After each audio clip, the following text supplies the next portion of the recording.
Takže čau lidi, zdraví, já jsem Megaman a je to prodávání účtu na světě 6, slon 100 level 180, lze darovat 213 hub, takže teďka vám ukážu nějaké ty jakoby podstatné věci.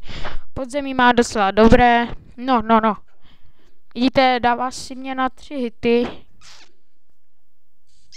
No ale já mu taky beru jedním hitem docela hodně. No, takže jak jste mohli vidět VCčko. Kurňa.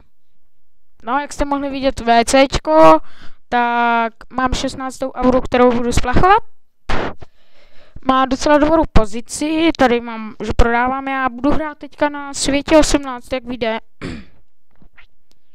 A budu tam jakoby hrát za Huntera, za průzkumníka.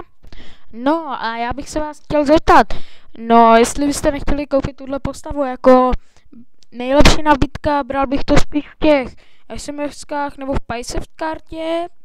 No určitě ne, jakoby aby to bylo tady kreditní kartou převodem, to abyste se mi nedostali na účet na tom svět 18. Až vyjde S18, tak se kouknu do komentářů, jestli tam vůbec nějaké budou. A potom tomu, kdo dá na největší nabídku, tak tomu to asi prodám. Takže pokud se ti video líbilo, nezapomeň nechat like a odběr. A u dalšího videa se na tebe těší Megaman!